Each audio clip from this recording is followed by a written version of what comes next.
Lu brosis, mantap. Apa ini? Lipid. Nah, ya lipid, bukan lipat ya. Lipid. Nah, ini teman-teman yang di kimia pasti hafal nih. Lipid biasa disebut untuk istilah apa? Betul, ini istilah di kimia. Lipid digunakan untuk istilah lemak. Nah, lemak itu istilah kimianya lipid. Ya kalau kita kan ngomongnya lemak nih. Waduh, ini perut saya banyak banget lemaknya. Ah, itu lipid tuh. Gitu ya. Jadi beda aja istilahnya. Oke. Jadi bentuk lipatan bukan. Zat lemak oke, tertumpuk bukan, terlipat ganda bukan ya. Dia digunakan untuk istilah lemak. Nah, oke, kalau di KBB itu lipid itu adalah zat lemak. Nah, kalau di KBB ini lipid itu adalah zat lemak. Zat lemak apa? Yang tidak terlarut dalam air. Nah, yang tidak larut dalam air.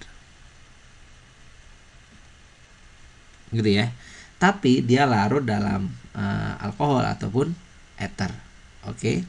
Ini di KBBI istilah apa? Lipid. Gitu ya. Sip, itu dia. Ngerti? Cakep. See you. Dadah. Semangat.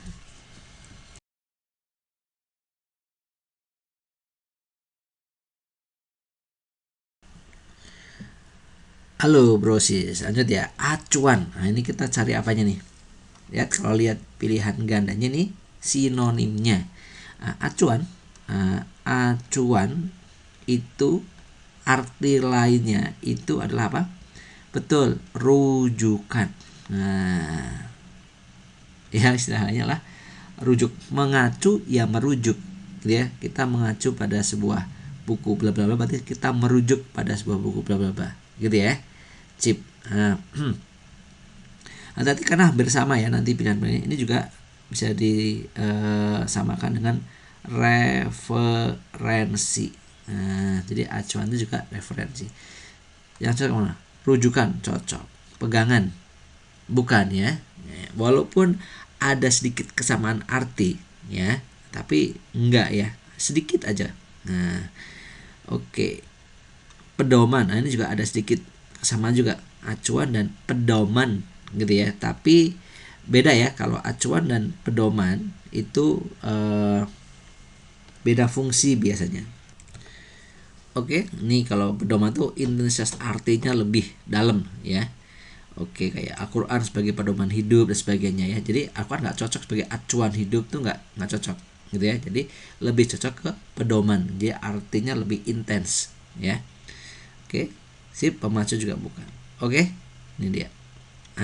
Gitu. Artinya rujukan atau referensi.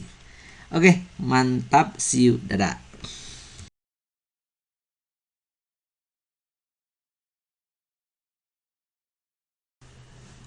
Halo, bro. Sis, kayak sumbang. Sumbang tuh artinya ada dua sebenarnya ya. Satu yang berarti itu memberi ya. Satu lagi yang artinya dia itu salah ya. Jadi sumbang itu artinya sebenarnya ada dua. Sumbang.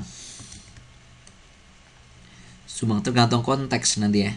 Sumbang itu ada artinya yang memberi atau beri. Misalnya kayak seorang dermawan memberi santunan kepada misalnya tunawisma gitu kan, itu kan sumbang juga tuh. Tapi sumbang yang di sini bukan sumbang itu ya kan ya. Sumbang yang di sini lebih ke sesuatu yang nggak enak gitu ya, atau sesuatu yang tidak sejalan, tidak selaras gitu ya. Itu banyak artinya tuh ya. Bisa diartikan salah misalnya gitu ya. Salah, atau arti lainnya misalnya tidak sedap didengar gitu ya, itu juga sumbang kan ya. Tidak sedap, tidak sedap didengar misalnya gitu ya, suaranya sumbang, saya dengar dengar gitu kan ya. Gitu ya. Atau tidak selaras misalnya, selaras. Jadi ada orang main musik nih bareng-bareng tapi mereka nggak selaras tuh mainnya, jadi terdengar sumbang gitu ya. Oke, yang kurang lebih seperti itulah gitu ya. Yang dimaksud yang di soal itu adalah yang seperti ini. Gitu, mana yang pas Sumbang itu tidak selaras. Ya betul. Ya, tidak seimbang enggak, tidak sinkron enggak, tidak serasi. Oke, paling cocok adalah tidak selaras. Itu arti dari sumbang. Ngerti ya? Sip.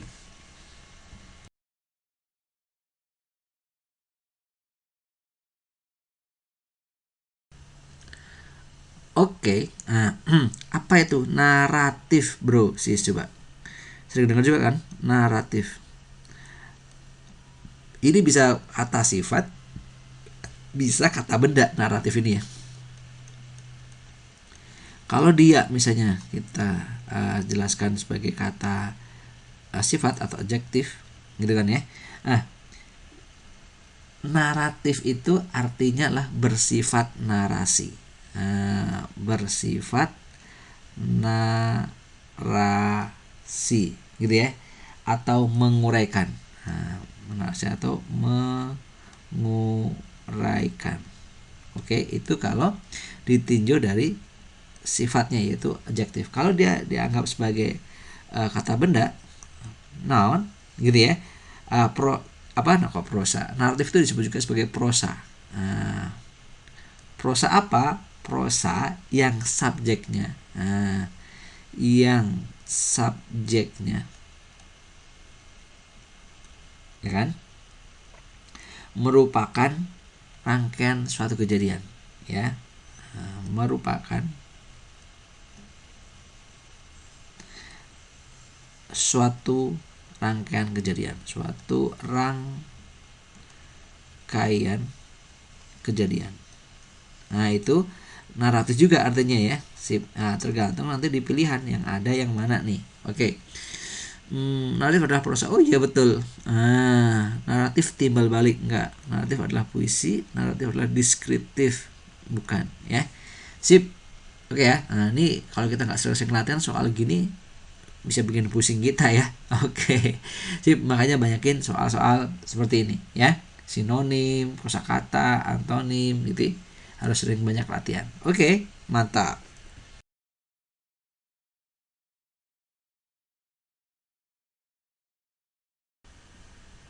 Oke, kisi-kisi. Nah, kisi-kisi yang dimaksud di sini apa nih?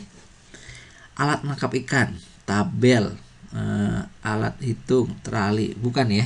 Oke, mungkin kalau kalian pernah lihat nih kisi-kisi itu kayak gini nih, kalau digambarin sesuatu yang ada renggangan biasanya ya. Nah, kisi-kisi itu biasanya dia ada celah atau ganggang gitu ya. Nah, ada gitu ya, ada celah atau ganggang gitu ya. Nah, ganggang. Nah, ini biasanya juga terjadi di kayak besi-besi yang ditata gitu ya, gitu ya, atau jeruji. Nah, jeruji apa? Jeruji penjara gitu tuh, yang ditata dari besi itu. Nah, itu jeruji. Nah, jeruji itu juga biasa disebut juga terali, atau orang sebutnya teralis gitu ya. Nah, itu terali. Nah, kayak pagar gitu ya. Nah, gitu ya. Jadi ini besi misalnya. Nah, ini besi lagi. Nah, ini besi. Nah, ini besi lagi gitu misalnya ya. Ini membentuk sebuah pagar misalnya. Nah, ini kisi-kisi nyebutnya.